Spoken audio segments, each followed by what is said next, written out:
Hi, I'm Paul Eger, Vice President of Governmental Affairs for the Minnesota Realtors. And I'm Ryan Hamilton, Associate Legal Counsel for the Minnesota Realtors. Welcome back to our weekly legislative updates.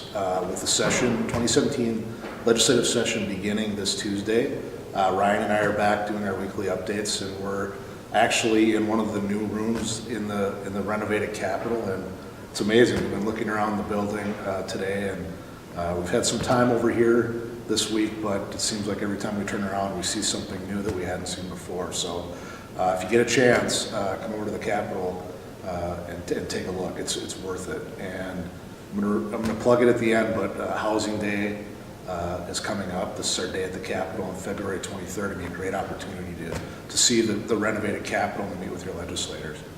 Before I turn it over to Ryan for a little information, a little update on our legislative agenda, I just want to touch on what's been happening this week over here.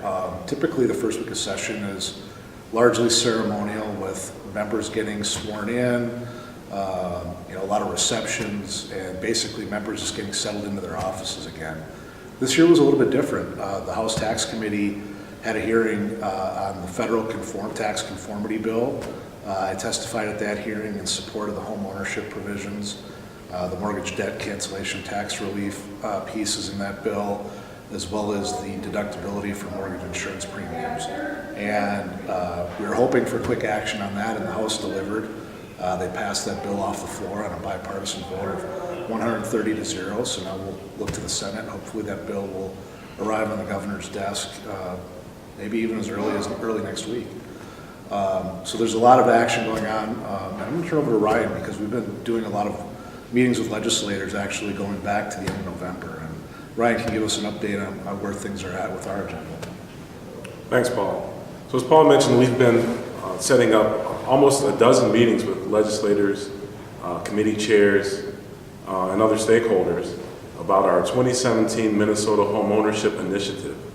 And that's the title for our big legislative push this session. And what that is it's a number of things. It's a series of bills, but the overarching idea is that we're asking the legislature to look at policies that affect the cost of home ownership. And we're also going to ask for policies that maybe encourage folks to enter home ownership. The primary focal point of the initiative is a first-time home buyer savings program. And what that will do is create a tax incentive for folks to start saving for a down payment. And so we're in the process of discussing that idea with folks around the Capitol, and you'll hear more about that and the other items that are in the initiative throughout the session. Yeah, thanks, Ryan. And we're doing a lot of work. The Governmental Affairs Committee put in a lot of time and effort throughout the fall, finalizing our agenda. You're going to see a lot more information and specific details in the coming weeks. And again, don't forget to sign up for Housing Day on February 23rd, our day at the Capitol. And you can find our website at housingdaymn.org. Thank you.